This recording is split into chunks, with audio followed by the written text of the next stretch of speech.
Hello, Dave Morelli here. We're going to shoot some muzzleloaders today, and we're going to talk about some muzzleloader tactics to help make your muzzleloader shooting safer and a little bit quicker. And I got a 54 caliber here, and the first tactic I want to show you, one of the things I do is I get a little 22 shell. And actually it's a spent case, and I put it on a little strand of leather, and it's actually 22 short, and that'll actually slip right over there, and you can set the hammer down there and it'll keep it somewhat waterproof while you're carrying it in the field, and it'll be safe. I don't carry it in the truck like this. When I get in the truck or in the vehicle, I take the cap off, but I still stick that little 22 shell over top of the nipple, and it keeps, you know, somewhat some of the moisture from getting in there. So that's the first tactic. We got a 25-yard gong, and we're going to shoot a little bit.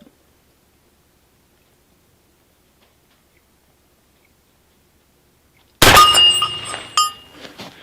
going to shoot a little bit offhand, get my offhand arm used to holding up a heavy rifle. I'm going to brag a little bit about this. This is the last one I built. It's a Hocking style. It's got a full stock. You can see it's only a grade 2 stock, but it sure has a lot of curl.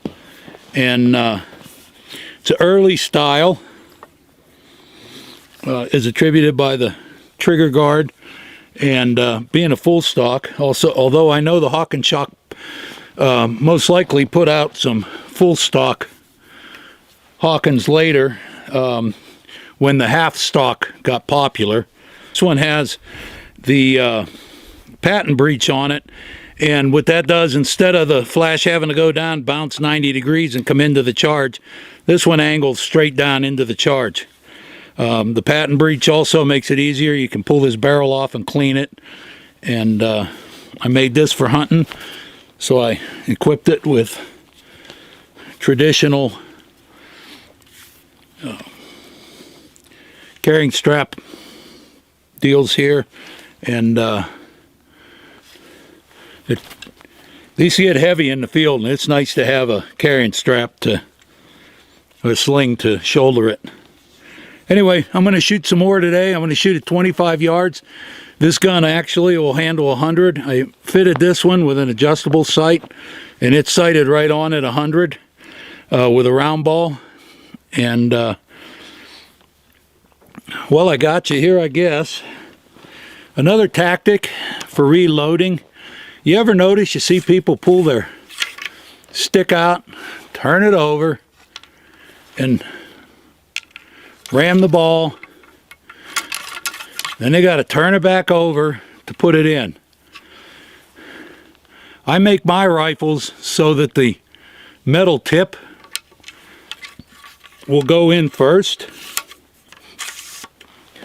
and when I load, once the powder and the ball and the patch, and then it's been short started, I just have to pull this straight up, push it straight down, and put it right back in, and it's a little faster. We probably don't have to worry like the mountain men did of enemies attacking or whatever, but in the field of hunting elk or deer, we might want a quick second shot. That'll shave a few seconds off your reload, and it's another good tactic. If you can make your ramrod fit in with the metal down, the metal inside, it'll quicken your reload time. Stick with me, let's do some muzzleloader shooting. We're going to have some fun today. The green gong out there sticking out of the snow. This last part of winter, we got a lot of snow.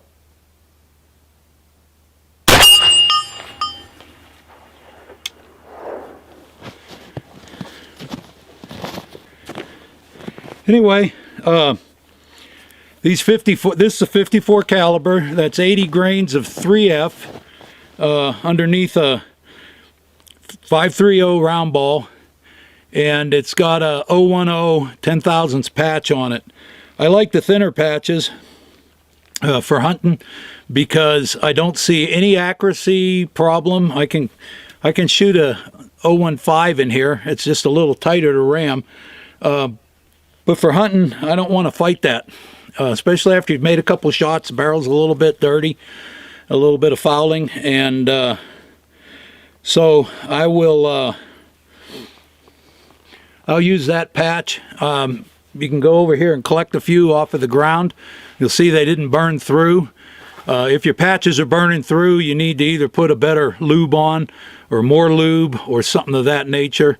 I'm using the Wonder lubes right now. I like using them. They kind of keep the fouling in the barrel soft, so it's easier to reload after a couple of shots.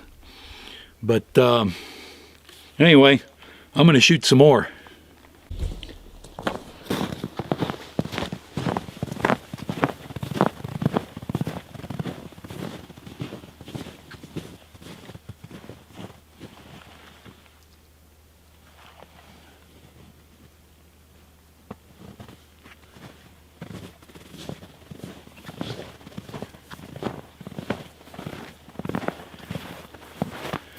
Well, anyway, one good thing about all the snow we've been getting, it makes it easier to find the patches. As you can see, this one did its job. It didn't burn through. And the accuracy, I'm looking at that target, and they're all hitting the center of that green target out there. So, hey, if it ain't broke, don't fix it. So this one's shooting good. I'm going to take it out to 100 yards and give it a try. I just did, what did I do, 5 shots and all 5 hits. So I'm going to see what we'll do at 100 with it, see if it's still sighted in.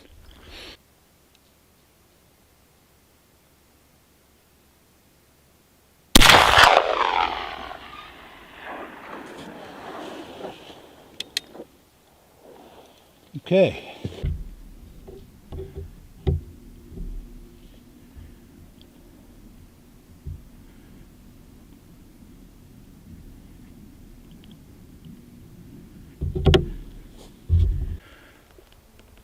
Okay, there's a 100-yard hit. I've shot a few times at this. To tell you the truth, it took me one miss to get to a hit, and then I hit it a couple times. The problem with shooting 100 yards for me isn't the rifle. The rifle obviously will guide a bullet right down there, but to put this bead, this blade, on a 6 or 8 inch gong down there at 100 yards, the older I get, the tougher that gets. One of the tricks that you can do, and this one I hadn't done it on it, I do it before I go hunting. This has a German silver sight blade, and it's on a copper base where it goes into the dovetail. And what you could do is get some blackout and run some blackout on this edge, this real small edge here. And then when you look down the barrel, you'll have a black sight post to put in between the rear sight groove, and that helps a lot, especially in snow. And for me, an out of focus silver sight is harder to see than an out of focus black sight, so it helps me line up at 100 yards. The rifle will definitely do it. This has a 56 twist in it, and it's a collar and barrel, and collar and barrels have round bottom rifling. They're like little half circles. I don't know if I could get a good focus deal on it there. It might just be too close. Anyway, if you could see the rifling, the round bottom, I really like that. They seem to load easier, and it's every bit as accurate as a traditional rifling. This one, like I say, will shoot 100 yards really, really well. And I've got a 150-yard target. I'm going to start working with it too, and see where I got to put my sight to hit the 150-yard gong. The 80 grains of 3F powder, I think, has plenty of butt behind it to penetrate an elk chest at 100 yards or 150 yards. And the mountain men routinely took longer shots. but they knew their rifle really well. Anyway, we're going to do some more of these muzzleloader tactics. So stick with the channel. I'll see you next time, and I'll come up with a couple of more ways for you to reload faster and shoot your muzzleloader further with confidence.